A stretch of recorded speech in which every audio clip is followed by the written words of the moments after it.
भागवत जी के 5 सूत्र फिर से बताता हूं। सबसे पहला सूत्र जो मैंने कल कहा था कि भोजन को बनाते और पकाते समय सूर्य का प्रकाश और पवन का स्पर्श ना मिले तो वो भोजन नहीं करना। दूसरा जो सूत्र था भागवत जी का कि खाना पकने के 48 मिनट के अंदर खाना। तीसरा सूत्र कि खाना बनाने का जो सामान है, जैसे गेहूं का आटा, चने का आटा, दाल का आटा या तो बाजरी, मक्की वगैरह वगैरह, माने गेहूं का आटा 15 दिन पुराना तक खा सकते हैं। और ये जो मोटे अनाज कहे जाते हैं, ज्वारी है, बाजरी है, मक्की है, ये 7 दिन पुराने से ज्यादा ना हो। मतलब यह है कि घर में 15 दिन से पुराना आटा नहीं रखना, सीधा सा सूत्र है। चौथा सूत्र है भागवत जी का कि आप अपने शरीर श्रम को 60 साल की उम्र तक कम मत करिए। मतलब यह है, उन्होंने एक उम्र बनाई है, बच्चा जब पैदा हुआ और 18 साल तक उनका एक कैटेगरी है, 18 साल से लेकर 60 साल उनकी दूसरी कैटेगरी है, और 60 साल के बाद 100-125 साल उनकी तीसरी कैटेगरी है। तो भागवत जी का सूत्र यह है कि 60 के आगे की जो कैटेगरी वाले लोग हैं, 60 से 100-125, इनके जीवन का श्रम कम होते जाना चाहिए उम्र के साथ। ये ज्यादा श्रम ना करें तभी अच्छा है, इनको आराम ही करना है। तो 60 से आगे की उम्र वाले श्रम को कम करते जाएं उम्र के हिसाब। 18 से 60 के बीच के जो लोग हैं, ये अपने श्रम को थोड़ा थोड़ा बढ़ाएं। और 1 साल वाले, माने जिनका जन्म हुआ है, और 18 साल वाले, इनके लिए उन्होंने कहा है कि इनकी उम्र जो है ज्यादा श्रम करने की वहां है जो इनको खेलने के रूप में है। आप वो माने कि श्रम है, जैसे बच्चा खेल रहा है, ये उसका श्रम है, तो आप उनको ज्यादा खेलने दीजिए। मतलब यह है कि 18 साल से कम उम्र के बच्चों को खेल कूद ज्यादा करने दीजिए, वो उनका श्रम है। 18 से 60 की उम्र में ऐसा श्रम जिससे उत्पादन भी होता हो। चक्की चलाई तो आटा बन गया, सिलबट्टा चलाया तो चटनी बन गई, माने उत्पादन कुछ ना कुछ हो। तो उत्पादक श्रम 18 से 60 के बीच में कम मत करिए, 60 के बाद इसको कम करते जाइए, और 18 से 1 साल के बीच के बच्चों को उत्पादक श्रम मत कराइए। और आखिरी सूत्र कि आप अपने जीवन में तासीर का ध्यान रखिए, आबो हवा का ध्यान रखिए, वातावरण का ध्यान रखिए जहां आप रह रहे हैं। माने भौगोलिक परिस्थिति, एक शब्द में मैं अगर कहूं तो ज्योग्राफिकल कंडीशंस। तो आपकी जो आबो हवा है इसका ध्यान रखिए। इसका ध्यान कैसे रखना, मैंने आपसे उदाहरण के लिए में कहा था कि भारत गर्म देश है और कनाडा ठंडा देश है। गर्म देश के लोगों में हमेशा वात की प्रबलता रहती है, शरीर का दोष है, अब उसको क्या करेंगे, वात की प्रबलता रहे ही, पित्त और कफ आपका हमेशा कम रहेगा। इसलिए भारत के लोगों को वात के रोग सबसे ज्यादा है। भागवत जी कहते हैं कि भारत के लोगों को लगभग 70 से 75% रोग वात के हैं, 12 से 13% रोग पित्त के हैं, और 10% रोग कफ के हैं।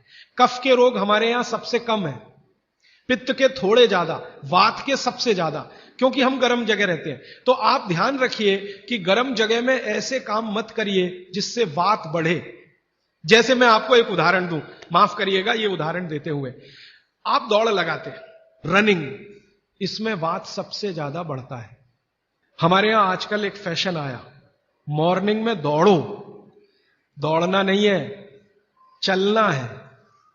चलने और दौड़ने में अंतर आप समझते हैं। दौड़ने में ऊर्जा बहुत शरीर की, गर्मी बहुत शरीर की बढ़ेगी और वात को बढ़ाएगी। वात बढ़ेगा तो ये घुटने बहुत जल्दी आपके थकेंगे। तो भागवत जी बहुत गहरी बात कह रहे हैं, जहां रहते हो वहां की आबो हवा और तासीर को ध्यान में रखो। हमारी आबो हवा गर्म है, गर्म हवा में वात बढ़ता है, ये याद रखो। तो वात बढ़े ऐसा कोई काम मत करो। और यूरोप वालों के यहां क्या है, कफ बहुत बढ़ता है, क्योंकि ठंड है, ठंड में हमेशा कफ बढ़ता है। तो ठंडी लोग हैं, ठंडे देश हैं, ठंडा आबो हवा है, तो कफ बहुत बढ़ेगा। तो वो उसका ध्यान रखें जो कनाडा में रहते हैं, अमेरिका में रहते हैं, कि कफ मत बढ़ने दो। अब वात ना बढ़े हमारा, कफ ना बढ़े यूरोप और अमेरिका वालों का, तो सारी दुनिया निरोगी। पित्त जो है वो सम में वैसे भी रहता है, पित्त जो है ज्यादातर सम में ही रहता है। तो ये 5वां सूत्र है। कल मैंने एक ही सूत्र का आपके सामने विश्लेषण किया था, भागवत ऋषि का लिखा हुआ, कि जिस भोजन को बनाते और पकाते समय पवन का स्पर्श और सूर्य का प्रकाश ना मिले, वो भोजन को कभी नहीं करना। इस विश्लेषण में से शुरू हुआ कि पवन का स्पर्श और सूर्य का प्रकाश कहां कहां नहीं मिलता। तो सबसे पहली चीज निकल के आई प्रेशर कुकर। प्रेशर कुकर का खाना ना खाएं। कल मैंने बहुत विस्तार से बता दिया, आज सिर्फ दोहरा रहा हूं याद रखने के लिए। और उसके विकल्प के रूप में मैंने आपसे कहा मिट्टी के बर्तनों में खाना बनाएं। मिट्टी के बर्तन में खाना बनाने के पीछे जो सबसे बड़ा वैज्ञानिक कारण है कि ये जो मिट्टी है इसमें 18 तरह के माइक्रो न्यूट्रिएंट्स हैं। ये बात हमेशा आप याद रखिएगा। कैल्शियम मिट्टी में है, आयरन मिट्टी में है, सिलिकॉन मिट्टी में है, सल्फर मिट्टी में है। आपके शरीर को हर दिन 18 तरह के सूक्ष्म पोषक तत्वों की जरूरत होती है। 18 तरह के सूक्ष्म पोषक तत्वों की जरूरत होती है, जिनको आप अलग अलग भाषा में बोल देते हैं कि हमको प्रोटीन्स चाहिए, हमको विटामिन्स चाहिए, हमको कार्बोहाइड्रेट्स चाहिए, हमको फैट्स चाहिए। ये डॉक्टर कहता है ना आज की भाषा में कि आपको प्रोटीन की कमी हो गई है, प्रोटीन चाहिए, आपको कार्बोहाइड्रेट्स ज्यादा चाहिए, आपको फैट्स ज्यादा चाहिए। तो ये जो कुछ भी चाहिए इनको रसायन शास्त्र की भाषा में मैंने आपको समझाया कल, और आज कह रहा हूं कि ये 18 तरह के सूक्ष्म पोषक तत्व हैं जिनको मिल जाने से आपके भोजन को संपूर्णता मिलती है, माने भोजन पूर्ण होता है। और संयोग से या प्रकृति के कुछ ऐसे नियम से ये सारे तत्व मिट्टी में हैं, इसलिए मिट्टी के बर्तनों का उपयोग आपके लिए बहुत ही अच्छा है। दूसरा मैंने आपको कारण बताया था विज्ञान का। जिस वस्तु को खेत में, कृषि भूमि में पकने में जितना ज्यादा समय लगता है, रसोई घर में भी उसको ज्यादा समय में ही पकाना चाहिए। क्योंकि मैंने आपसे कहा कि खेत की मिट्टी में अरहर की दाल खड़ी है, 7-8 महीने में तैयार होती है। 7-8 महीने धीरे धीरे उसने प्रोटीन लिया, प्रोटीन के रूप में कुछ केमिकल्स उसने लिए मिट्टी से। ये 7-8 महीने तक लेते रहे अरहर की दाल के दाने, उसकी जड़ों की मदद से, तने की मदद से। अब वो दाल तैयार हुई है तो उसको पकाने में भी समय लगना चाहिए। जल्दी से आपने पका दिया तो उसके अंदर जो प्रोटीन्स गए हैं, जो बहुत तरह के माइक्रो न्यूट्रिएंट्स मिट्टी से अंदर गए हैं, इनको वापस आपके शरीर में आने में संभावना नहीं है। वो टूटेंगे तो आपके लिए उपयोगी उतने नहीं होंगे। मैंने आपसे कहा कि प्रेशर कुकर में वाष्प का दबाव इतना ज्यादा होता है कि दाने टूटते हैं, पकते नहीं है, वो टूटते हैं। और टूटे हुए दाने, गर्म पानी है नीचे से, वो आपको ऐसा लगने लगता है कि वो पक गए हैं, वो पके नहीं है, वास्तव में वो सॉफ्ट हो गए हैं, मुलायम हो गए हैं। पकने से मतलब मैंने आपको बताया था कि उसके अंदर जो कुछ भी प्रकृति ने दी है पोषकता, वो आपको मिलने की स्थिति में आ गई या नहीं, तब हम उसको कहते हैं कि ये पक गया है। चाहे वो गेहूं का दाना हो, चाहे अरहर का दाना हो या तुअर का। तो ये बात अगर आपके ध्यान में आती है कि पकना मतलब क्या होता है और उबलना मतलब क्या होता है। एक शब्द है उबलना। उबलना होता है प्रेशर कुकर में, पकना होता है मिट्टी की हांडी में। क्योंकि मिट्टी की हांडी में धीरे धीरे पकती है हर चीज। कारण क्या है? मिट्टी जो है ना, ऊष्मा की कुचालक है। आप में से जो विद्यार्थी हैं वो जानते हैं, बैड कंडक्टर है, ऊष्मा की कुचालक है। माने मिट्टी को कोई चीज जल्दी ऊष्मा के रूप में मिलेगी नहीं, धीरे ही धीरे मिलेगी। तो धीरे ही धीरे फिर दाल पकेगी, और दाल पकेगी तो धीरे धीरे उसके माइक्रो न्यूट्रिएंट्स पानी के साथ आएंगे। फिर आप वो खाएंगे तो आपके शरीर को पूरी पोषकता मिलेगी। और भगवान ने जो चीजें बनाई हैं, प्रकृति ने जो चीजें बनाई हैं, उनकी पोषकता आपको मिले, इसके लिए बनाई है। ये जो दाल बनी है ना, आप अगर ध्यान से देखें तो दाल का ऊपर का हिस्सा है जो आप खा रहे हैं फल के रूप में, बीच का हिस्सा है वो जानवर खा रहे हैं।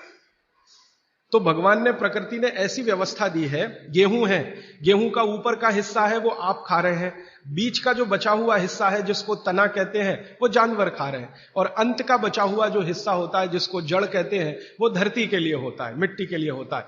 प्रकृति ने बहुत सोचकर ये सब बनाया, भगवान ने बहुत सोचकर बनाया। मनुष्य के लिए एक हिस्सा, उसमें से थोड़ा आप चाहें तो पक्षियों को भी खिला सकते हैं। तो मनुष्य और पक्षियों के लिए एक हिस्सा, जानवरों के लिए दूसरा हिस्सा, और प्रकृति की धरती या मिट्टी के लिए तीसरा हिस्सा। हर एक फसल में यही देखेंगे आप। तो जो आपके लिए बनाया है भगवान ने, वो बहुत सोच समझकर बनाया है। जो जानवरों के लिए है वो भी सोच समझकर है, और मिट्टी के लिए। तो उसका अगर जीवन में फायदा उठाए तो बहुत अच्छा होगा। और बागभट्ट जी इसी के लिए शायद ये सूत्र लिख कर गए। तो कल बहुत ज्यादा बात हुई प्रेशर कुकर के बारे में। आज मैं थोड़ी सी बात करता हूं कल से जुड़ी हुई रेफ्रिजरेटर के बारे में।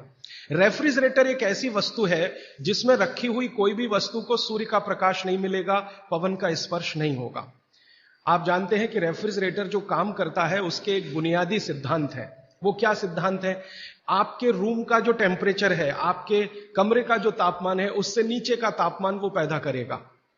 अब ये प्रकृति की मदद से नहीं हो सकता, क्योंकि प्रकृति की मदद से तो आपका रूम टेम्परेचर 30 डिग्री, 35 डिग्री या 22 डिग्री, 25 डिग्री है, तो प्रकृति के विरुद्ध जाकर उसको काम करना पड़ेगा, तो उसके लिए कुछ एक्स्ट्रा एफर्ट्स लगेंगे।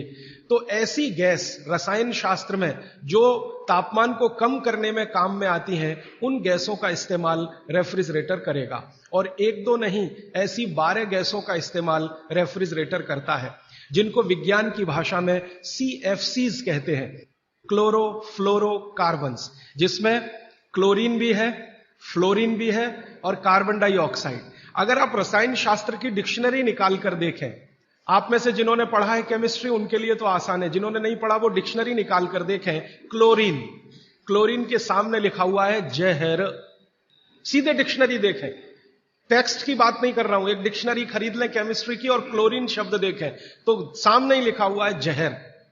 और फिर फ्लोरीन देखें तो अत्यंत जहर, और कार्बन डाइऑक्साइड तो जहर का बाप। आप जानते हैं कि शरीर का ये जो श्वासोश्वास की क्रिया है, प्राणायाम जिसको आप कहते हैं, इसमें आप हमेशा कार्बन डाइऑक्साइड छोड़ते हैं। ये क्यों छोड़ते हैं? रख लीजिए इसको अंदर। अगर इससे इतना ही प्रेम है कि रेफ्रिजरेटर लाके आपने घर के सबसे अच्छे स्थान पर रखा है, जो हर समय कार्बन डाइऑक्साइड से ही खेल रहा है, तो आप अंदर की कार्बन अंदर ही रख लीजिए, बाहर मत छोड़िए। बहुत प्रेम है आपको इससे, तो आप मर जाएंगे। शाम नहीं लगेगी, रात नहीं लगेगी, मिनट में मर जाएंगे। इसलिए प्रकृति ने व्यवस्था ऐसी बनाई है कि कार्बन डाइऑक्साइड जो आपको मार डालेगी, इसको बाहर निकालते रहना है। अब ये बाहर निकले तो आप स्वस्थ रहें। कार्बन डाइऑक्साइड जैसी ही खराब गैसों में क्लोरीन और फ्लोरीन की गिनती होती है। अब ये तीनों, कार्बन से मिला हुआ, क्लोरीन से मिला हुआ, फ्लोरीन से मिला हुआ 12 गैस एक साथ रेफ्रिजरेटर छोड़ता है।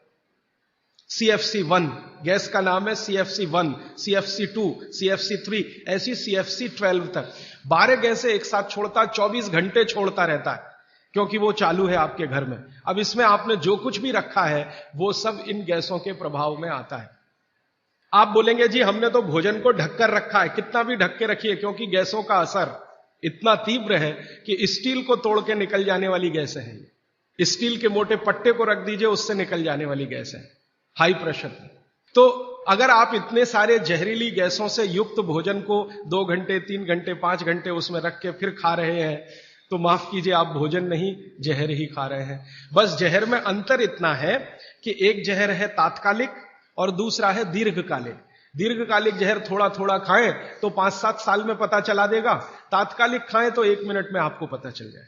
तो इसलिए मेरी आपको विनती है कि आपके घर में रेफ्रिजरेटर अगर ले लिया है तो इसका इस्तेमाल कम करिए, सबसे अच्छा है बंद करिए, और मेरी बात माने तो बेच दीजिए। कोई भी सेकंड हैंड खरीद लेगा, और नहीं बिकता तो लोहे के भाव में बेच दीजिए, तो भी आप फायदे के सौदे में रहेंगे। क्योंकि इसके रखे रहने से जो मन में लालच है, लालच पता है क्या है? अगर ये है तो कुछ तो करो इसका, अगर ये है तो कुछ तो करो इसका, अगर ये है तो कुछ तो करो इसका। तो कुछ तो के चक्कर में हम जबरदस्ती ज्यादा खाना बनाते हैं और इसमें रखते जाते हैं। सवेरे का शाम को, शाम का अगले दिन सवेरे, अगले दिन का शाम को, ये चक्कर चलता रहता है। और ये चक्कर में खाने का, पोषकता का नाश होता रहता है। और मैं आपको एक विनम्रता पूर्वक दूसरी जानकारी देना चाहता हूं कि रेफ्रिजरेटर का आविष्कार हुआ तो उसके पीछे कारण क्या था। हर वस्तु के आविष्कार के पीछे कारण होता है। तो इसका कारण था ठंडे देशों की, ठंडे देश हैं America, Canada, Germany, France, Sweden, Switzerland, Denmark, Norway, इन देशों की आबो हवा। आप जानते हैं कि ये ठंडे देश हैं, -40 डिग्री सेंटीग्रेड तापमान होता है, और ज्यादा से ज्यादा प्लस में जाएं तो 15 से 20 डिग्री सेंटीग्रेड रहता है। तो 15-20 से -40 तक टेम्परेचर का जो वेरिएशन है, ये बहुत तकलीफ देने वाला वेरिएशन है। आप कभी एक अनुमान करने के लिए प्रयोग करिए। मैंने किया था, मैंने एक प्रयोग किया था कि एक बार मैंने क्या किया, बर्फ का सिल्ली 1, 2, 3 चारों तरफ से लगा के मैं उसके बीच में लेट गया, तो 15 मिनट में मेरा शरीर अकड़ गया। 15 ही मिनट में, जबकि मैंने खूब प्राणायाम और ये सब किया, 15 मिनट में शरीर अकड़ गया। और उस दिन मैंने मेरी बायोकेमिस्ट्री को ऑब्जर्व किया तो मैं बहुत ही परेशान था। फिर मैंने सोचना शुरू किया कि उन लोगों का क्या होता होगा जो इसी बर्फ के तापमान में 6-6 महीने सोते हैं, रहते हैं, लेटते। उनका क्या होता होगा? 8-8 महीने धूप नहीं निकलती कनाडा में, अमेरिका में, यूरोप के देशों।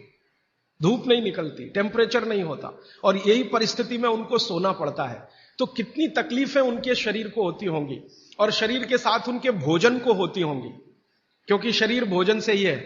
तो भोजन को ये सारी तकलीफें थोड़ी कम हो, उसके लिए वहां के वैज्ञानिकों ने रात दिन मेहनत करके ये मशीन बनाई। और उन्होंने कहा कि जो टेम्परेचर को हम प्रकृति के रेगुलेशन में है, हम उसे कंट्रोल नहीं कर सकते, कुछ एरिया हम ऐसा बनाए जिसको हम कंट्रोल कर सकें, हम जब चाहें टेम्परेचर को बढ़ा सकें, घटा सकें। इसके लिए रेफ्रिजरेटर बना। तो ये उनकी मजबूरी में से निकली हुई मशीन है। कोई उन्होंने बहुत आगे प्रोग्रेस करके ये बनाया ऐसा नहीं है, उनकी मजबूरी है, उस मजबूरी में से ये निकला। और उनकी सबसे बड़ी मजबूरी ये है कि एलोपैथी में कई दवाएं ऐसी हैं जो ज्यादा तापमान पे खत्म हो जाती हैं और कम तापमान पे भी खत्म हो जाती है। बहुत सारी दवाएं एलोपैथी में ऐसी हैं जो हाई टेम्परेचर पे भी खत्म हो जाती हैं, माने उन दवाओं का असर नहीं रहता, लो टेम्परेचर पे भी खत्म हो जाती हैं। तो उन दवाओं को रखने के लिए एक टेम्परेचर हमारे कंट्रोल में रहे, इसके लिए फ्रिज बना। वो पानी रखने के लिए नहीं बना है, दाल रखने के लिए नहीं बना, सब्जी रखने के लिए, दवाएं रखने के लिए बना।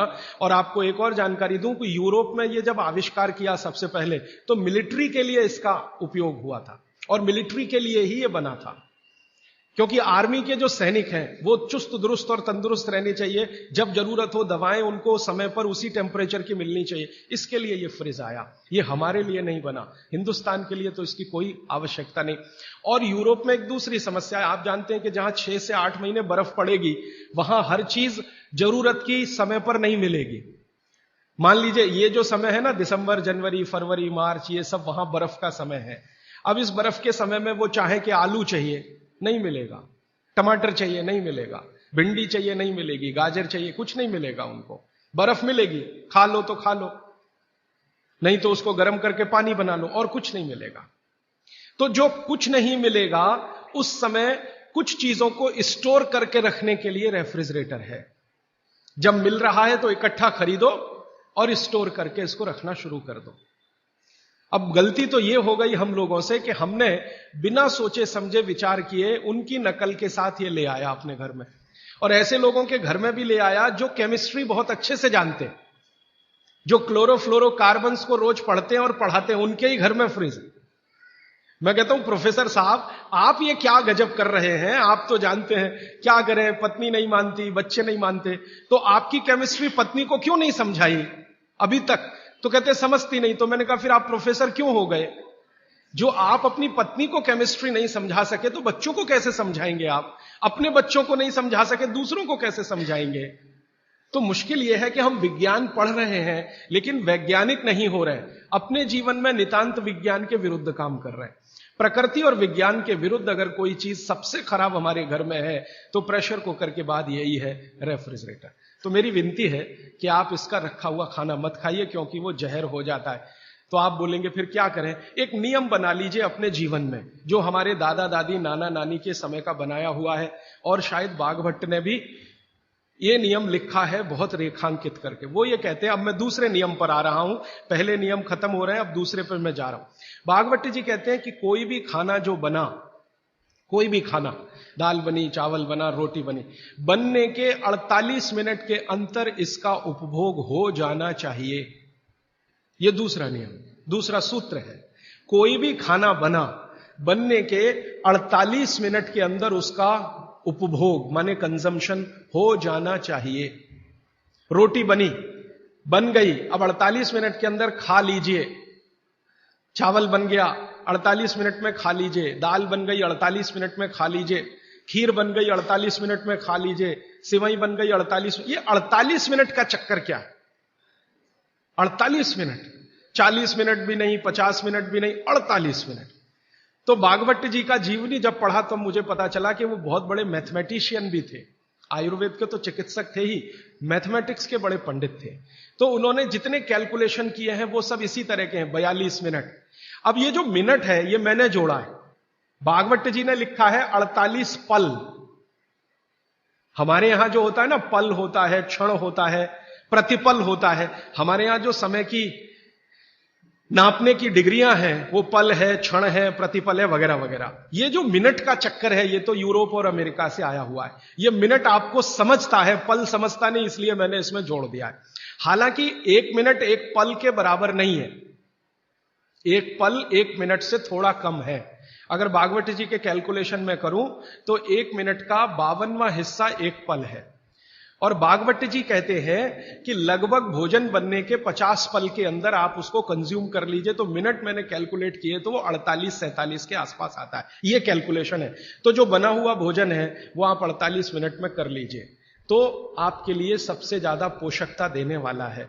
जो इसके बाद आप भोजन करें तो धीरे धीरे उसकी पोषकता कम होने लगती है।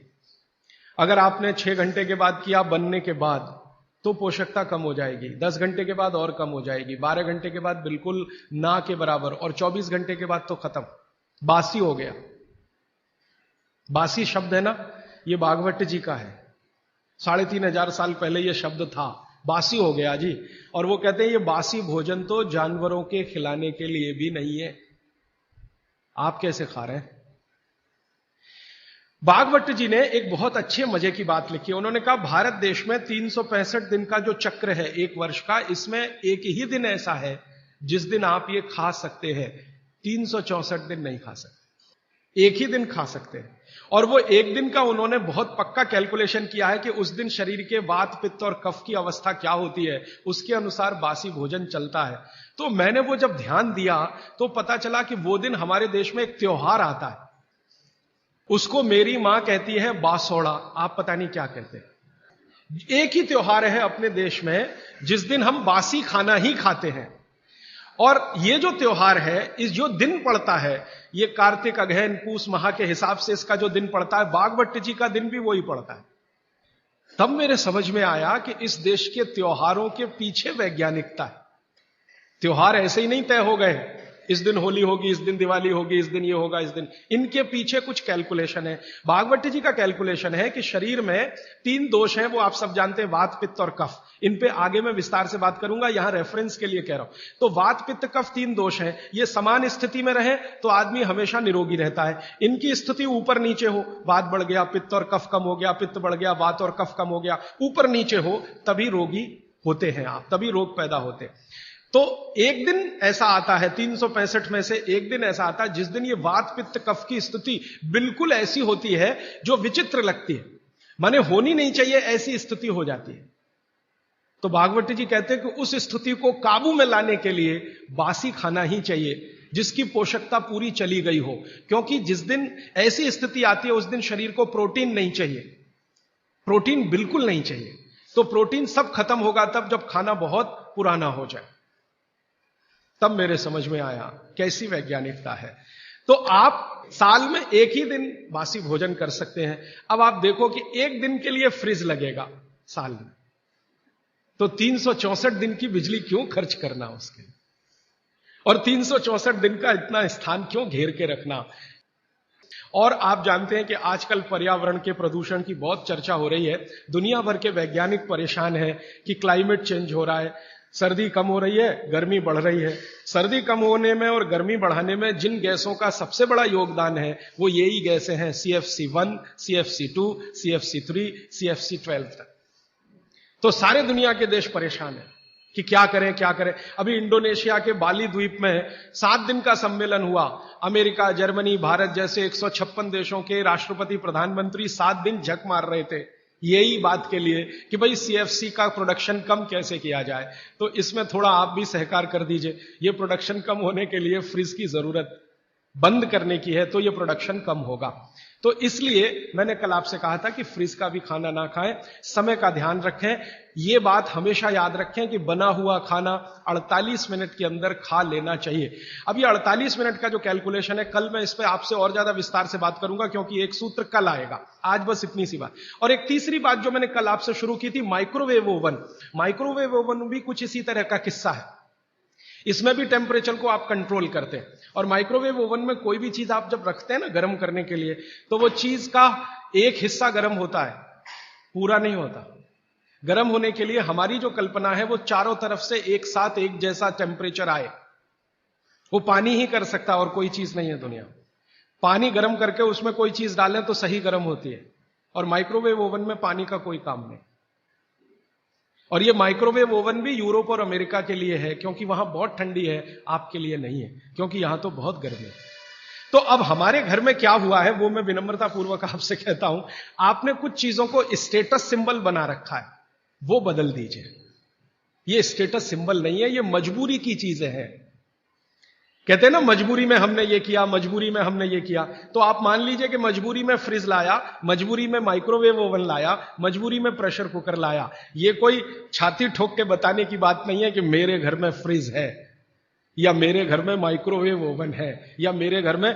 आप इसको शर्म से बताइए कि मैं क्या बताऊं, मेरी मजबूरी थी, उस दिन दिमाग कुछ फिर गया था, मेरा विवेक शून्य हो गया था, तो मैंने मेरे खून पसीने की कमाई बर्बाद कर दी और ये ले आया।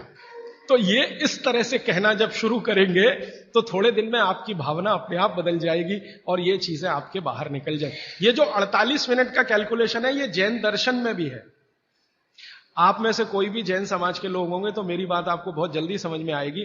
जितने भी जैन साधु संत हैं उनके मुंह से आप यही सुनेंगे, पानी में 48 मिनट के बाद जीव राशि पैदा हो जाती है और वो जीव राशि फिर बढ़ती ही चली जाती है, करोड़ों से अरबों, अरबों से खरबों में चली जाती है। तो ऐसा पानी नहीं पीना चाहिए क्योंकि जीव हत्या होती है और उसका पाप लगता है। तो जैन दर्शन ने इसको अहिंसा के साथ जोड़ा है और भागवत जी ने इसको स्वास्थ्य के साथ जोड़ा है। मूल बात एक ही है।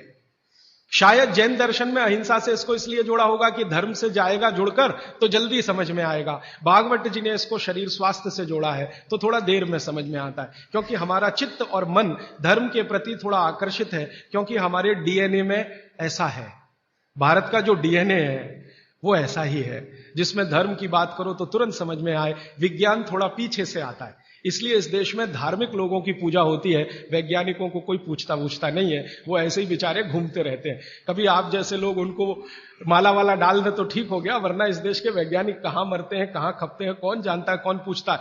लेकिन साधु, सन्यासी, महात्मा इतने पूजे जाते हैं इस देश में, जिनके पीछे आप कुछ नहीं जानते, उनका इतिहास, उनका भूगोल, तो भी आप उनके चरणों में लौटते रहते हैं। वो आपके डीएनए का दोष है, मेरे डीएनए का दोष है, आपके डीएनए का दोष है, क्योंकि डीएनए ऐसा है इस देश में। कभी मौका मिला तो इस पे बात करूंगा कि गर्म देशों का डीएनए और ठंडे देशों का डीएनए बिल्कुल अलग होता है। ये जो यूरोप और अमेरिका में रहने वाले लोग हैं ना, इनका जो डीएनए है और हमारा जो हम भारत, पाकिस्तान, बांग्लादेश में रहने, इनका बिल्कुल डिफरेंट है। जो दुनिया के गर्म देश हैं, सारे धर्म यहीं से निकले। आपको मालूम है ईसाइयत यहीं से निकली, पूर्व से ही निकली। इस्लाम भी पूर्व से निकला। हमारा हिंदू धर्म जिसको सनातन मानते हैं, ये भी पूर्व से निकला। पश्चिम से कोई धर्म आज तक निकला ही नहीं। ईसाइयत निकलने का स्थान बेथलम है ना, बेथलम इजराइल, वो पूर्व में है।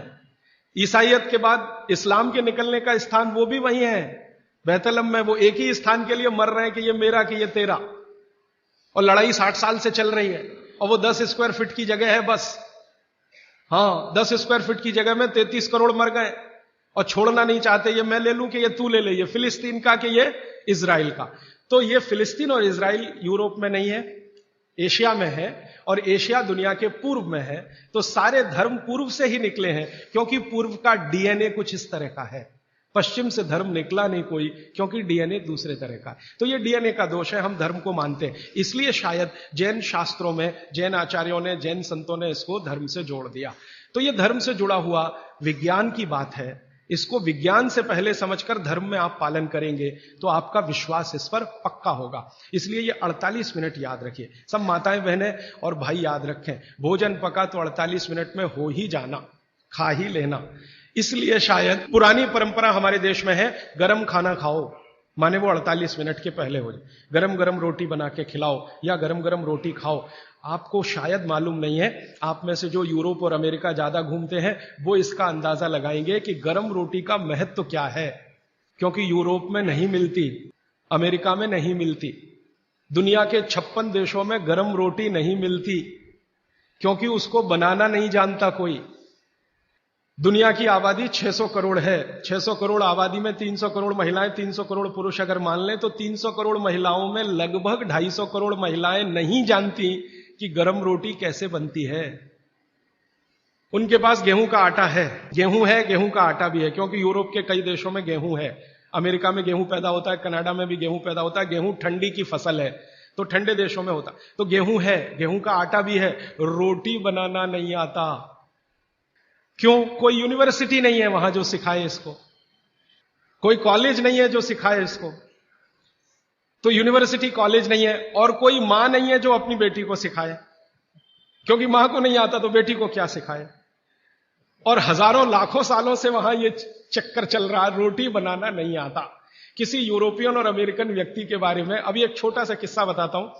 थोड़े दिन पहले हमारे पास एक दंपत्ति आए फिनलैंड से, एक पति और एक पत्नी दोनों आए।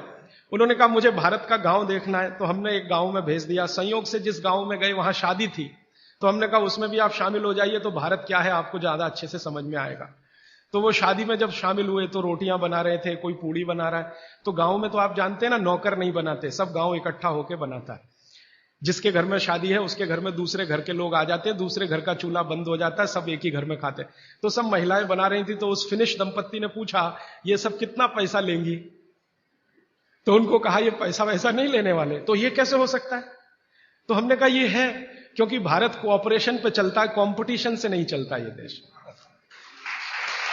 हमारे समाज में कोऑपरेशन है, कंपटीशन नहीं है। तो फिर वो फिनिश दंपत्ति में जो महिला थी वो सबसे ज्यादा इस बात को परेशान थी लेकर कि ये रोटी एकदम गोल बन रही है, 100% गोल। उसकी जिंदगी में ये कल्पना नहीं है कि 100% गोल चीज कोई हाथ से बन सकती है। वो कहती है उसने कभी सोचा था भारत के बारे में कि मशीन से बनाते होंगे रोटी, और वो कह रहे हैं ये हाथ से बनाते हैं 100% गोल। तो उसका जितना कैमरे में रील थी उसने सब उसी पे खर्च कर दी, गोल रोटी बना के देखने में उसको।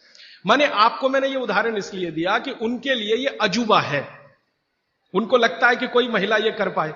और मैंने जब वो जा रहे थे तो पूछा आपको भारत में कौन सी चीज सबसे अच्छी, तो उनका ये जो रोटी है गोल, ये सबसे महत्वपूर्ण वस्तु है जिसकी वैल्यू हमारे लिए सबसे ज्यादा है, क्योंकि हम जानते नहीं ये कैसे बनती है। और आपके घर में हर मां बहन इसको बना सकती है, 10-12 साल की बहन भी आसानी से बना सकती है।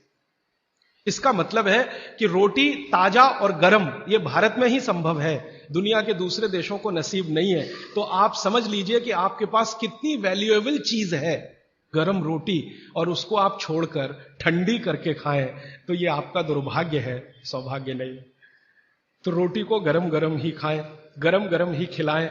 यूरोप में कोई किसी को खिलाता नहीं क्योंकि कोई बनाता नहीं और जानते भी नहीं। वहां तो बेचारे 3-3 महीने पुरानी रोटी खाते हैं, जिसको डबल रोटी कहते हैं, पाव रोटी कहते हैं। मैंने एक सिंपल कैलकुलेशन किया था कि पाव रोटी बनने के बाद और खाने तक 90 दिन निकल जाते हैं अमेरिका और यूरोप में। पता है क्या कि गेहूं हर जगह होता नहीं, कुछ जगह होता। तो गेहूं बड़े बड़े ट्रक में भर के वहां तक जाता है जहां गेहूं को पीसने वाली चक्कियां लगी हुई हैं, फ्लोर मिल्स, वहां उनका आटा बनता है। फिर वो आटा ट्रक में भर भर के फिर वहां जाता है, फिर जाकर उससे डबल रोटी बनती है, फिर वो वहां से बनकर कहीं और जाती है, फिर ऐसी चक्कर में 90 दिन निकल जाते हैं। हमारे आयुर्वेद शास्त्र में भागवत जी कहते हैं कि आटे को जितना ताजा इस्तेमाल किया उतना ही बेहतरीन है। आटे के बारे में वो कहते हैं जितना ताजा इस्तेमाल किया उतना ही बेहतरीन है। रोटी के बारे में कहते हैं 48 मिनट के अंदर खा लेना चाहिए। और पिसा हुआ आटा वो ये कहते हैं कि 15 दिन से ज्यादा पुराना कभी भी मत खाना, 15 दिन मैक्सिमम, वो भी गेहूं के लिए। ये चना और मक्की और ज्वारी, इसके लिए तो 7 ही दिन कहा हुआ, 7 दिन से ज्यादा पुराना नहीं खा सकते, क्योंकि वही किस्सा है, उसकी माइक्रो न्यूट्रिएंट कैपेसिटी लगातार कम होती चली जाती है। तो अब आप बोलेंगे जी ताजा आटा कहां से लाएं? चक्की है, जिंदाबाद। हिंदुस्तान में हजारों लाखों वर्षों से आटा ताजा बनाकर रोटी बनाने की परंपरा है कि नहीं? जो माताएं यहां बुजुर्ग हैं, इन्होंने अपना गांव देखा होगा, अपने गांव के घर की चक्की देखी होगी। ये चक्की पे मैंने थोड़ा रिसर्च किया कि ये क्या अद्भुत चीज बनाई है हमारे ऋषि मुनियों ने। ये दुनिया की ऐसी अद्भुत मशीन है जो आपको ताजा आटा तो देती ही है आपके शरीर की स्वास्थ्य के लिए, और आपके अंदर की मांसपेशियों को हमेशा फ्लेक्सिबल रखती है। और हमारे घरों में ये जो चक्की चलाने का काम माताएं करती रही हैं, मैंने इन माताओं पर एक छोटा सा रिसर्च अभी पिछले साल पूरा किया। मेरे एक दोस्त हैं, आयुर्वेद के चिकित्सक हैं, उनके साथ मिलकर, वो गांव में रहते हैं। तो मैंने कहा आप गांव की कुछ महिलाओं पर अध्ययन करिए कि जो चक्की चलाती हैं, इनके बारे में जरा पता करिए। और जो चक्की नहीं चलाती, पिसा हुआ आटा लाती हैं। तो उन्होंने कहा जो चक्की चलाने वाली माताएं हैं, उनके गांव में 90 माताएं हैं, किसी को भी सिजेरियन डिलीवरी नहीं हुई है। चक्की चलाने वाली माताओं के पैरों में दर्द नहीं है, चक्की चलाने वाली माताओं को कभी भी कंधा नहीं दुख रहा है, गर्दन नहीं दुख रही है, नींद अच्छी आ रही है, डायबिटीज नहीं है, हाइपरटेंशन नहीं है, ब्लड प्रेशर नहीं बढ़ा है, 48-50 बीमारियां नहीं है। और जो माताएं पिसा हुआ आटा ला रही हैं कैप्टन कुक, आईटीसी का, उनके घरों में डायबिटीज भी है, अर्थराइटिस भी है, हाइपरटेंशन भी है, ये भी है वो। तो मैंने वो वैद्य जी को कहा कि आप क्या मानते हैं ये जो चक्की चलाने वाली माताएं ये ऐसा क्या विशेष काम कर रही हैं? तो उन्होंने मुझे समझाया, वो मेरे भी समझ में आया, आपको भी समझ। हम जब चक्की चलाते हैं तो एक दिन चला के देखिए तो आपको समझ में आए। सबसे ज्यादा दबाव पेट पे पड़ता है, हाथ पे इतना नहीं है, पेट पे दबाव है। और मां के पेट में एक एक्स्ट्रा ऑर्गन है जो पिता के पेट में नहीं है, जिसको गर्भाशय कहते हैं। ये गर्भाशय आपके पेट के बिल्कुल बीचों बीच हिस्से में, चक्की चलाते समय सबसे ज्यादा जोर वहीं है। और गर्भाशय के बारे में आयुर्वेद के सारे रिसर्च और आधुनिक विज्ञान के सारे रिसर्च ये कहते हैं कि ये गर्भाशय के आसपास के एरिया में जितना हलन चलन हो उतनी इसकी फ्लेक्सिबिलिटी है। फ्लेक्सिबिलिटी माने मुलायमियत, अंग्रेजी शायद आप समझ जाएंगे, फ्लेक्सिबिलिटी मुलायमियत। इलास्टिसिटी एक शब्द होता है अंग्रेजी में, इलास्टिसिटी। इलास्टिसिटी का मतलब जब चीज की जरूरत पड़े तो उसको तान देना, जब जरूरत पड़े तो उसको संकुचित कर दे। ये हमारे गर्भाशय का सबसे बड़ा गुण है। इसी गुण के कारण बच्चे का जन्म होता है। और ये गुण को बनाए रखने में सबसे बड़ी भूमिका है हलन चलन। वहां आसपास मांसपेशियां, उनका हलन चलन रहे। तो ये हलन चलन सबसे अच्छे तरीके से, मैंने खुद चला के देखा चक्की, ये सबसे ज्यादा पेट के हिस्से में ही होता है। तब मेरे समझ में आया कि जो माताएं नियमित रूप से चक्की चला रही हैं उनको सिजेरियन डिलीवरी नहीं हो रही है, क्योंकि गर्भाशय की इलास्टिसिटी मेंटेन है, तो आसानी से बच्चा बाहर आ रहा है बिना किसी ऑपरेशन के। तब मुझे ध्यान आया कि हमारी जो पुरानी माताएं हैं उनके 8-8, 10-10 बच्चे होते थे, कभी सुना नहीं कि सिजेरियन। वो दाई आती थी गांव की, जो एमबीबीएस नहीं है, एमडी नहीं है, एमएस नहीं है, और बच्चे करा के चली जाती थी, ऐसे ही जैसे दाल पका के कोई चला गया या चावल पका के कोई चला गया। हां, ऐसे होता है। तो हमने इस बात को जब ध्यान दिया तब मेरे मन में आया कि इसको थोड़ा और बड़ा रिसर्च करना चाहिए। मेरे एक मित्र हैं, उनकी पत्नी और वो मिलकर 15-16 साल से इसी विषय पे काम कर रहे हैं कि बच्चे को बिना किसी डॉक्टर की मदद के या सीजर ऑपरेशन के बाहर कैसे लाया जाए। तो उनका 15-16 साल का रिसर्च ये कहता है कि ये सिर्फ चक्की की मदद से ही हो सकता है। और आयुर्वेद तो यहां तक कहता है कि मां का गर्भ 7वें महीने तक चक्की चलाने की अनुमति देता है। मां को 7वें महीने तक चक्की चलवाई जा सकती है, 8वें महीने में नहीं, फिर उसको बंद कर देना अच्छा है। और उतने 7 महीने की चक्की आपके लिए पर्याप्त है कि वो बच्चा बिना सीजर के हो। और जो बच्चे बिना सीजर के हैं उनके जीवन को आप देख लें, और जो सिजेरियन है उनके जीवन को देख लें, जमीन आसमान का अंतर है। सीजर बच्चे ज्यादा बीमार हैं, समय समय पे बीमारियां हैं। जो बिना सीजर हैं वो सब स्वस्थ हैं, दुरुस्त हैं, तंदुरुस्त हैं। ब्रेन का डेवलपमेंट भी उनका अच्छा है, लॉजिक को डेवलप करने की कैपेसिटी, कल्पनाशीलता उनमें दूसरे बच्चों से ज्यादा है। तो भागवत जी का सूत्र है कि खाना बना तो 48 मिनट में खाएं, और खाना बनाने वाली जो वस्तुएं हैं जिनमें सबसे महत्वपूर्ण है आटा, गेहूं का आटा 15 दिन से ज्यादा पुराना ना खाएं, जवारी, बाजरी और मक्की का आटा 7 दिन से पुराना ना खाएं। और वो ये कहते हैं कि रोज का हो तो सबसे अच्छा, सुबह बनाएं और शाम को आटा इस्तेमाल हो जाए तो वो सबसे अच्छा, ज्यादा दिन पुराना ना हो। तो अब आप इसको अपने जीवन में कैसे उतारेंगे इस सूत्र को? अगर संभव हो तो एक चक्की ले लीजिए, संभव हो तो। इससे कई फायदे हैं। आपको सबसे बड़ा फायदा तो यह है कि आपके घर में मां है, कोई बहन है, उसको मां बनने के समय ये बहुत मदद करेगी चक्की। दूसरा, आपका वेट कम करने में बहुत मदद करेगी चक्की।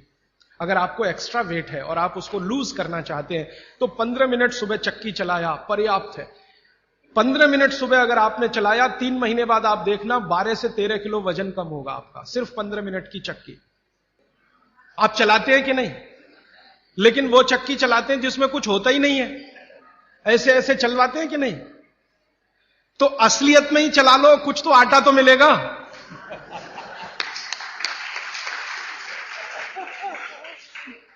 कम से कम आटा तो निकलेगा, बाई प्रोडक्ट। यहां तो कुछ निकल ही नहीं रहा है, बस ऐसे ऐसे चला।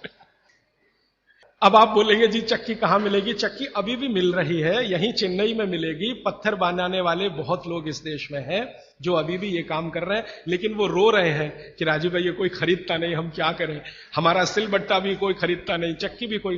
तो मैंने संकल्प लिया है कि मैं बिकवाऊंगा आपकी चक्की। हाँ, और मैं उनका फोकट का मार्केटिंग मैनेजर हूं।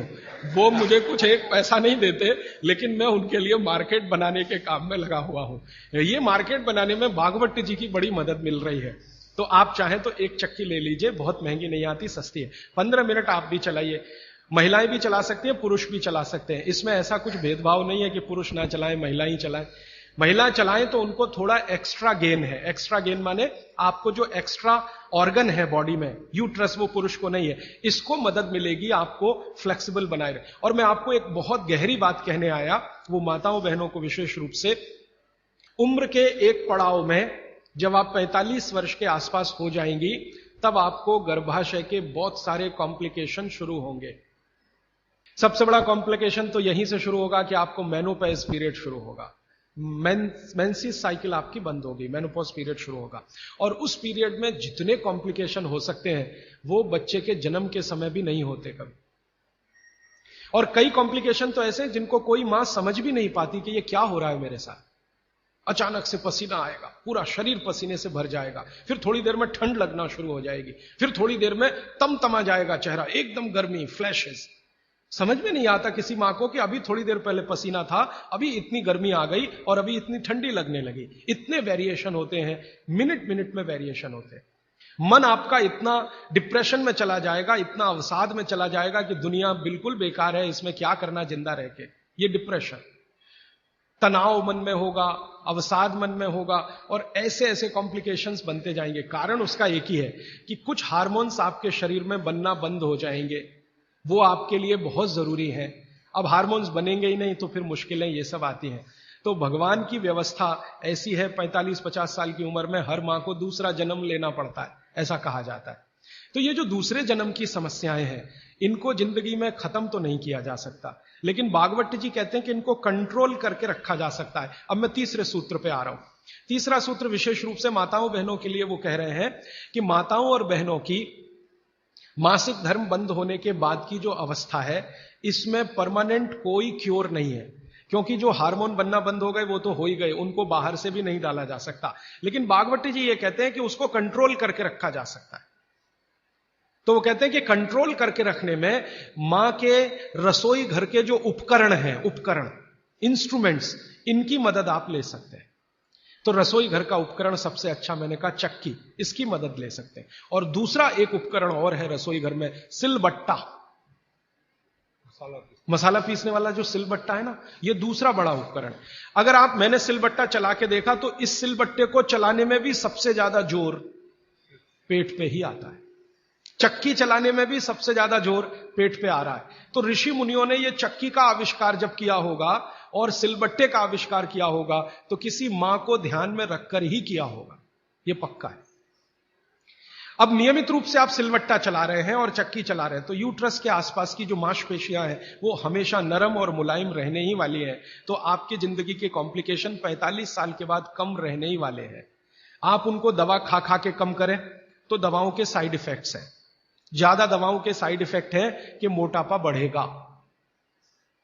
एक HRT टेक्निक है, हार्मोन रिप्लेसमेंट थेरेपी, ज्यादातर माताएं उसमें जाती हैं 45-50 साल की उम्र में। हाथ जोड़कर विनती है कि कभी ना जाएं, और अगर आप गए उसमें तो आपके वजन को कोई भी दुनिया का भगवान नहीं बचा सकता बढ़ने से, बढ़ेगा ही। क्योंकि हार्मोन रिप्लेसमेंट थेरेपी में जो मेडिसिन है वो सब मेद बढ़ाने वाली है। मेद माने शरीर में एक्स्ट्रा वेट बढ़ाने वाली। तो आप अगर HRT से बचना चाहते हैं और दवा नहीं खाना चाहते हैं तो 15 मिनट की चलाइए ना सवेरे सवेरे चक्की। 15 मिनट से ज्यादा जरूरत नहीं है। 15 मिनट में जितना गेहूं पिस गया, जितना चना दाल पिस गया, अच्छा है। फिर आप बोलेंगे हमारे यहां तो 1-1 घंटे चलाते थे। वहां उस समय शायद लोगों का शरीर भी इतना मजबूत था, तंदुरुस्ती भी इतनी अच्छी थी, घी दूध भी अच्छा खाने को मिलता था, तो 1-1, 2-2 घंटे चला सकते थे। आज के समय को ध्यान में रखते हुए 15 से 20 मिनट भी आपने चलाया, या तो सिलबट्टा या तो चक्की, तो जिंदगी आपकी एकदम सुरक्षित और निरोगी रहने वाली है। तो विज्ञान के साथ रसोई सबसे ज्यादा इस देश में जुड़ा हुआ है। तो 3 सूत्र अभी तक मैंने आपको भागवत जी के बता दिए। और इन 3 सूत्रों में एक छोटी सी जानकारी और, कि आप पुरुष भी चाहें तो जिनको पेट अगर बढ़ा हुआ है और आप चाहते हैं कि ये कम हो, तो आप भी 15 मिनट चक्की चला सकते हैं सुबह सुबह। आप भी चाहें तो सिलबट्टे पे चटनी बना सकते हैं।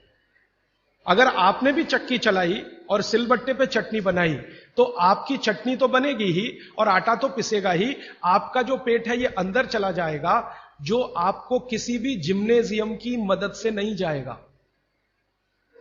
मैं आपको इस बात की गारंटी देता हूं, स्टाम्प पेपर पर आप लिखवा लीजिए मुझसे, 1000 रुपए का हो या लाख रुपए का स्टाम्प पेपर, दुनिया का हर एक डॉक्टर इस बात से सहमत है, वो बोलता नहीं, बात अलग है, कि जिम्नेजियम में जाकर कभी भी किसी का पेट अंदर जाता नहीं, और थोड़े दिन के लिए गया और आपने जाना बंद किया तो ज्यादा बाहर आता है। क्योंकि जिम्नेजियम की जो एक्सरसाइजेज है और वहां जो एक्सरसाइजर रखा है मशीन, वो आपसे मेल नहीं खाती। आप पता है क्या मेल नहीं खाती? जिम्नेजियम की सभी मशीनें ज्यादा स्पीड वाली हैं और चक्की और सिलबट्टा ये स्पीड कम है, धीरे धीरे धीरे धीरे। हमारी जो तासीर है वो कम स्पीड वाले उपकरणों के साथ ज्यादा है, क्योंकि हम गर्म देश में रहते हैं। गर्म देश के लोगों में आप जानते हैं स्वाभाविक रूप से वायु का प्रकोप ज्यादा होता है शरीर में। ये कल मैं और इस विस्तार से बात करूंगा। वायु माने वात, पित्त और कफ शरीर में तीनों है। गर्म देश के लोगों में वायु का प्रकोप स्वाभाविक रूप से ज्यादा होता है।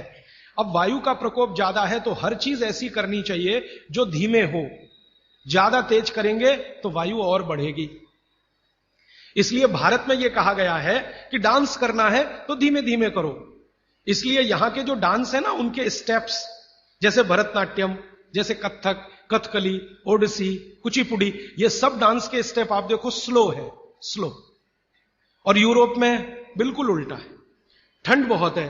ज्यादा ठंड के देशों में क्या होगा कि वायु बिल्कुल उल्टी स्थिति में होती है, बहुत ही कम होती है शरीर में, और पित्त और कफ बहुत बढ़े हुए होते हैं। तो वायु बढ़ानी है उनको पित्त और कफ को समान रखने के लिए, तो हर चीज वो फास्ट करेंगे। उनके डांसेस बहुत फास्ट होंगे। आप देखो रशियन बैले होता है ना, क्या फास्ट स्टेप्स वो करते हैं, क्योंकि वो उनके लिए आवश्यक है। नहीं करेंगे तो मर जाएंगे। तो उनका डांस फास्ट होगा, हमारा स्लो होगा।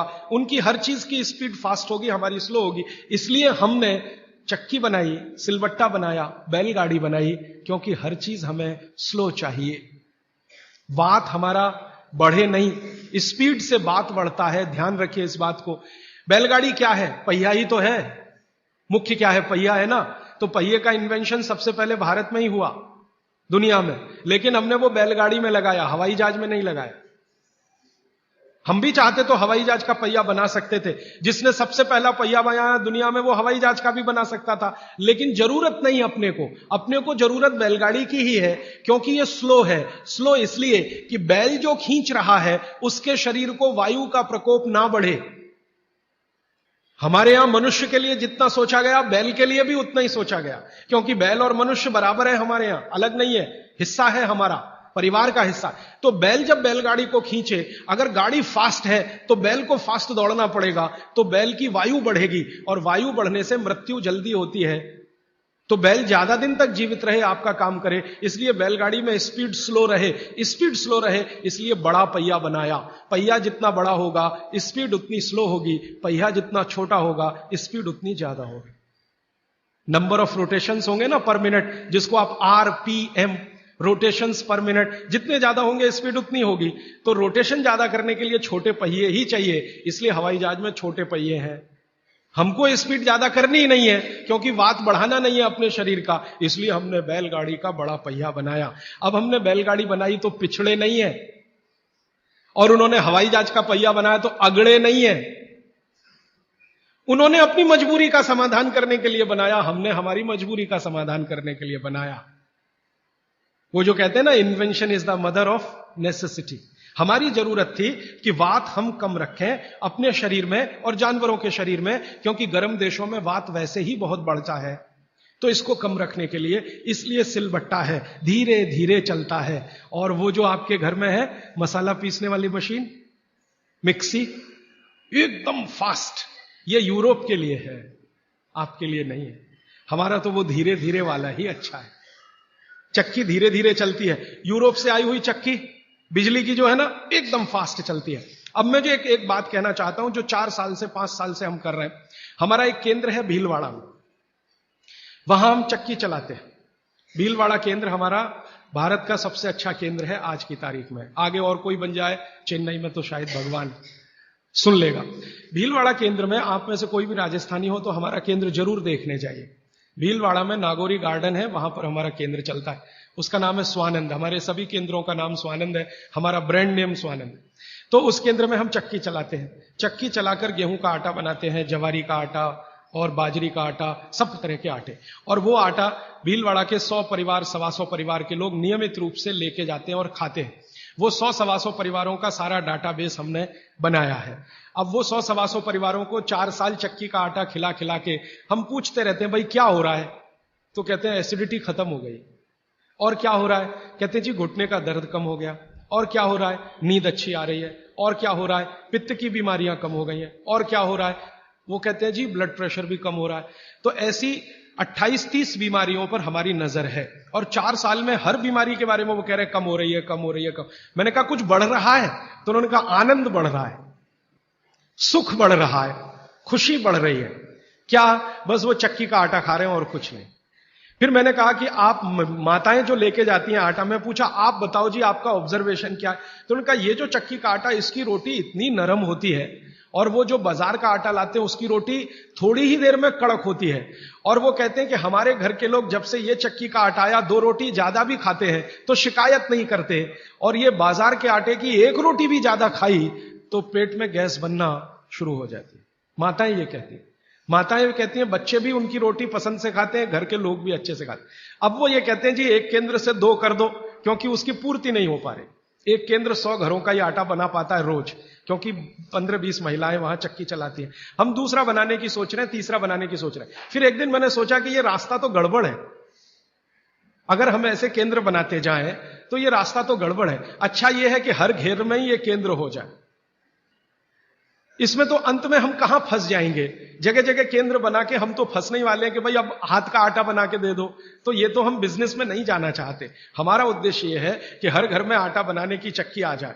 तो अब हमने वहां चक्की रखवाना शुरू किया। आप ले जाओ जी, अपने घर में ये चक्की से आटा बना लो, आप भी स्वस्थ रहेंगे, घर भी स्वस्थ रहे। तो वही मेरी आपको विनंती है कि घर में चक्की वापस लाइए और सिलबट्टा भी वापस लाइए। मसाला पीसना है तो उस पर पीसिए, आपको चटनी बनानी है तो उस पर बनाइए। चटनी का स्वाद भी अच्छा होगा और उसके जो सूक्ष्म पोषक तत्व हैं वो भी अच्छे रहे। और एक छोटी सी आखिरी बात, आज के लिए समय हो गया। आखिरी बात यह है, मैं आपको विनम्रता पूर्वक जो कहना आया वो ये कि आपके रसोई में पिछले 20-25 वर्षों में जो बदलाव आया रसोई में, 20-25 वर्षों में, हमारे बीमारियों का सबसे बड़ा कारण वो बदलाव है। रसोई बीमारियों का कारण नहीं है। रसोई तो भागवत जी कहते हैं दुनिया का सबसे पवित्र स्थान, सबसे पवित्र स्थान। लेकिन उसमें बदलाव आ गया। बदलाव क्या आया? पहले चक्की होती थी, सिलबट्टा होता था, अब मिक्सी आ गई, या तो हमने कोई मशीन ले ली, और अब तो मशीनें रोटी बनाने की भी आ गई। रोटी बनाने की भी मशीन हमने ली। तो रसोई घर में जितनी हमने बदलाव लाया टेक्नोलॉजिकल, ये सब बदलाव ने हमको बीमार बनाया। माताओं को तो ज्यादा बीमार बनाया। मैंने पिछले 20 साल की जितनी रिसर्चेज है रसोई घर से जुड़ी हुई, इन सबको ध्यान से देखा तो पता चला कि हमने विकास के नाम पर अपने ही घर को बीमार बनाने की क्रिया शुरू की है। और रसोई घर में जितनी चीजें हैं उन्होंने महिलाओं का शरीर श्रम घटाया। जैसे वॉशिंग मशीन आ गई, इसने आपका शरीर श्रम घटा दिया। चक्की आ गई, उसने माने बिजली की चक्की आई, उसने आपका शरीर श्रम घटाया। सिलबट्टे का शरीर श्रम आपका घटा मिक्सी के आने से। हर जो चीज आई है, ओवन आया आपके यहां, माइक्रोवेव ओवन आया, फिर ये फ्रिज आया, इसने आपका शरीर श्रम घटाया। और शरीर श्रम घटाने के लिए नहीं है। भागवत जी कहते हैं कि शरीर श्रम घटाने की एक ही उम्र है, 60 के बाद। जब आप 60 के हो गए तब आप शरीर श्रम कम करते जाइए। 60 साल तक तो शरीर श्रम कम करने की जरूरत नहीं। 18 से लेकर 60 साल तक शरीर श्रम चाहिए ही, शरीर श्रम चाहिए। तो थोड़ा थोड़ा श्रम आप करते रहें। अब तो हमने पोछा लगाने वाला भी मशीन ले आया, झाड़ू लगाने वाला भी मशीन ले आया, रोटी बनाने वाला भी मशीन आ गया, चटनी बनाने वाला भी मशीन आ गया, रोटी को रखने वाला भी मशीन आ गया। अब सब कुछ मशीन आ गया तो आप भी मशीन ही हो जाएंगे, और आप हो गए हैं। पता है मशीन हम कैसे हो गए? जिंदगी का रस चला गया, आनंद चला गया। पहले घरों में काम करते समय जो रस था, आनंद था, वो सब चला गया। कैसे चला गया? मैंने बचपन का मुझे याद है, माताएं बहनें काम करते करते बहुत सारे गीत गाती थी। अब वो काम ही बंद हो गया तो गीत भी बंद हो गए। अब किसी भी मां को पूछो कि 20 साल पहले बच्चे के पैदा होने पे क्या क्या गीत गाए जाते थे, याद ही नहीं है। तो अब क्या करते हैं, जो सिनेमा के गीत हैं उनका सीडी लगा के चला देते हैं। घर में बच्चा पैदा हुआ तो चोली के पीछे क्या, तो चीज बड़ी है मस्त मस्त, आती क्या खंडाला तो जाती क्या खंडाला, ये घर में बजाए जा रहे हैं। कब? जब बच्चा पैदा हुआ। क्योंकि मां को बच्चा पैदा होने के समय के गीत ही याद नहीं है, क्योंकि वो गीत गाने के लिए जो समय मिलता था काम करते करते, वो समय चला गया तो गीत चले गए। शादी के समय क्या क्या गीत गाए जाते थे याद नहीं है। अब तो वो डीजे ले आते हैं और वीजे पता नहीं क्या क्या उसको बोलते हैं, बड़ा साउंड बॉक्स, और लगा दिया, और ऐसा शोर कान फोड़ने वाला जिसकी न सुर न लय न ताल। तो हमारे यहां काम में आनंद था। देखिए मैं आपसे विनम्रतापूर्वक एक बात कह सकता हूं कि भारत की कोई भी मां शरीर श्रम से थक सकती है, बोर नहीं हो सकती। यह शब्द बोरियत भारतीय शब्द नहीं है, यह अंग्रेजों का शब्द है। हिंदी में वैसे का वैसे ही हमने ले लिया, बोर होना। जी हम क्या कर रहे हैं? बोर हो रहे हैं। आजकल के बच्चों को मैं बहुत सुनता हूं, जी क्या कर रहे हैं? बोर हो रहे हैं। जी बोर हो रहे हैं। अब बोर हो रहे हैं तो करें क्या? तो ले दे के वो एक टीवी है चालू कर दिया, उसमें पोगो देखो, पोगो। अब पोगो में क्या है, वो और ज्यादा बोर हो जाओ तो पोगो की जगह कोई दूसरा देखो, लोगो, या तीसरा देखो। वो सब आपको बोरियत में ही ले जाएंगे। क्यों? क्योंकि इसमें इंटरेक्शन कुछ नहीं है, सब कुछ वन साइडेड है। और गीत गाने में इंटरेक्टिव है, ये एक साइड नहीं है, ये मल्टी साइडेड है। तो हमारी माताएं गीत गाती थी, हर समय के लिए गीत बने हैं। पापड़ बना रही हैं, बड़ी बना रही हैं, उस समय के गीत अलग हैं। मसाला पीस रही हैं, उस समय के गीत अलग हैं। शादी के लिए मसाला पीस रहा है, उस समय के गीत अलग हैं। शादी के लिए पापड़ और बड़ी बन रही हैं, उस समय के गीत अलग हैं। ये गीत इकट्ठे आजकल मैं कर रहा हूं, हजारों की संख्या है गीतों की, लेकिन इनको लिपिबद्ध हम नहीं कर पाए, किताबें नहीं छपी, इनकी नोटबुक्स नहीं बनी, तो धीरे धीरे खत्म हो रहे हैं या तिरोहित हो रहे हैं। इन गीतों में जो सुर है, जो लय है, जो ताल है, वो हर मां के लिए आसान है। हर मां उस सुर और लय और ताल में गा सकती है। आवाज का पिच ऊपर नीचे हो सकता है, लेकिन सुर लय ताल वो सबको एक जैसा है, मालूम है। उत्तर से दक्षिण, पूरब से पश्चिम। धान की पौधे लगा रहे हैं तो अलग गीत है, धान काट रहे हैं तो अलग गीत है, धान को घर ले जा रहे हैं तो अलग गीत है। हमारे यहां हर काम के साथ गीत और संगीत है, क्योंकि बोरियत ना आए। और आज जो आधुनिकता में से निकला है, मॉडर्निज्म में से निकला है, इसने सब कुछ खत्म कर दिया तो बोरियत ही आएगी। समय आपका ले लिया तो बोरियत आएगी। तो भागवती जी कहते हैं कि आपका जीवन, ये अब उनका 5वां सूत्र है, आपका जीवन जहां आप रहते हैं, जहां आप रहते हैं, माने आप मद्रास में रहते हैं तो यहां की जो आबो हवा है, जो यहां की तासीर है, उसके हिसाब से चलना चाहिए। राजस्थान में रहते हैं तो वहां की आबो हवा तासीर से चलना चाहिए। तो हर आबो हवा और तासीर में खास तरह के गीत, खास तरह का संगीत, खास तरह का श्रम, ये हजारों साल पहले बना और विकसित हुआ है। ये वापस आएगा, मुझे इसके बारे में थोड़ी शंका होती है, लेकिन हम प्रयास करेंगे तो जरूर वापस आ सकता है। पर जो बच्चे स्कूल सुबह चले जाते हैं और शाम को घर आते हैं, उनका हम क्या बहुत करें? अच्छा, उसके लिए मैं एक विकल्प बताता हूं। जो बच्चे आपके सुबह सुबह स्कूल चले जाते हैं, उनके लिए यह सूत्र कैसे अप्लाई होगा। मेरी विनती है कि बच्चों को खाना खिला के स्कूल भेजिए। आप बोलेंगे जी खाते नहीं है, मैं आपको इसका तरीका बता देता हूं कैसे खाएंगे वो खाना। हमारे शरीर की अपनी एक साइकिल है, और वो साइकिल ये है कि कोई भी खाना खाएं तो उसके 8 घंटे के बाद ही भूख लगेगी आप। ये शरीर का अपना नियम है। तो बच्चों के ऊपर भी यही नियम है, पुरुषों के ऊपर, इससे सबके ऊपर। तो साइकिल शरीर की यह है कि खाने के 8 घंटे के बाद ही भूख लगेगी। तो एक रात पहले का खाना उनको उस समय खिला दीजिए कि सुबह तक 8 घंटे पूरे हो जाए। माने अगले दिन शाम को ही खाना खिला दीजिए, रात को मत खिलाइए। शाम को 6 बजे तक अगर आपने खाना खिला दिया 6 बजे तक, तो 8-9 बजे तक सोने की नींद उनको आई जाएगी, क्योंकि 1.5 घंटे के बाद जैसे ही खाना पच के रस में बदलता है, बॉडी का ब्लड प्रेशर अपने आप बढ़ना शुरू कर देता है, और ब्लड प्रेशर बढ़े तो नींद आनी ही है, रुक नहीं पाएंगे आप। तो शाम का खाना 6 बजे उनको खिला दीजिए, 8 बजे तक नींद आ जाएगी, और 6 बजे से 8 घंटा गिनेंगे तो सवेरे 4-5 बजे तक वो पूरा हो जाएगा। तो 4-5 बजे के आसपास जब वो सोकर उठेंगे तो इतनी तेज भूख लगी होगी कि आप रोटी दाल चावल खिला दो वो खा के चले जाएंगे। रात का खाना बिल्कुल बंद कर दीजिए, क्योंकि बागभट्टी जी का ये जो पहला नियम है ना, ये अभी मैंने आधा ही बताया। सूर्य का प्रकाश और पवन का स्पर्श हर समय वो कहते हैं खाते समय पीते समय रहना ही चाहिए। अब 6 बजे के बाद तो सूर्य प्रकाश रह नहीं सकता, और आप जानते हैं सूर्य प्रकाश का सबसे बड़ा परिणाम है विटामिन डी का निर्माण। सूर्य प्रकाश में ही विटामिन डी बनता है, तो जब तक ये सूर्य प्रकाश है तब तक खाना खाएं तो विटामिन डी मिले। सुबह के भोजन पे आगे बात करूंगा। सुबह का भोजन जितना हैवी हो उतना अच्छा। गोभी का पराठा, आलू का पराठा, जितना पराठा, पूड़ी, जो पकवान सब सुबह, सब सुबह। दोपहर का खाना थोड़ा कम और रात का बिल्कुल कम, शाम का बिल्कुल कम। तो बच्चों को भरपेट खाना खिला के स्कूल भेजिए, लंच बॉक्स की जरूरत नहीं है। जब वो घर आए तो दूसरा भोजन कराइए, और शाम को 6 बजे तक तीसरा भोजन। तो मैंने कुछ बच्चों पे प्रयोग किया, शाम का भोजन बंद किया, सुबह उठते ही भूख लगती है उनको। ये तो प्रकृति का नियम है, लगे। सारे जानवर, सारे पक्षी उठते ही खाना खाते हैं। आप देखो, चिड़िया है सुबह सुबह खाने पे लग जाएगी, गाय बैल भैंस बकरी सब सुबह खाने पे लग जाएगी, क्योंकि वो शाम को सूर्य के बाद खाना नहीं खाते। कोई गाय रात को खाना नहीं खाती, खिला के देख लो, जर्सी गाय को छोड़कर। जर्सी भारत की नहीं है, इसलिए उसको भारत का पता भी नहीं है, वो रात को 2 बजे भी खा लेगी। लेकिन भारत की कोई भी गाय है, भारतीय नस्ल की गाय 6 बजे के बाद खाना नहीं खाएगी। तो भारत की तासीर ऐसी है, इस तासीर को ध्यान में रखकर रात का खाना जल्दी करिए, सुबह भरपूर भूख लगेगी। और निवेदन इतना ही है कि खाली पेट बच्चों को कभी स्कूल मत भेजिए, खाली पेट तो कभी मत भेजिए। आपने कह दिया जी दूध पी के गया, दूध पी के गया माने एक तरह से खाली पेट, सॉलिड कुछ नहीं है। सॉलिड सुबह सुबह शरीर में जाना बहुत ही आवश्यक है, अगर भविष्य में आप उसको एसिडिटी, अल्सर, पेप्टिक अल्सर से बचाना चाहते हैं तो।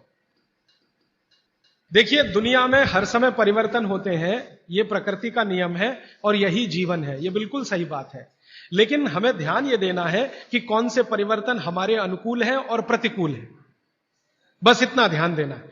अब इस बात को बागभट्ट जी कहते हैं एक सूत्र में। अब आपने पूछ लिया तो वो सूत्र भी वो ये कहते हैं कि जिस आबो हवा और परिस्थिति में आप रहते हैं उसमें रहते हुए जो परिवर्तन होगा वो आपके अनुकूल है, और जो आबो हवा और परिस्थिति में आप नहीं रहते हैं वहां जो परिवर्तन होगा और आप उसको धारण करेंगे वो आपके प्रतिकूल है। अब मैं इसको और स्पष्ट करता हूं। यूरोप और अमेरिका में पिछले 100 साल में जितनी रिसर्च हुई वो उनके लिए बहुत अनुकूल है। उनके लिए रेफ्रिजरेटर यूरोपियन लोगों के लिए बहुत काम की चीज है।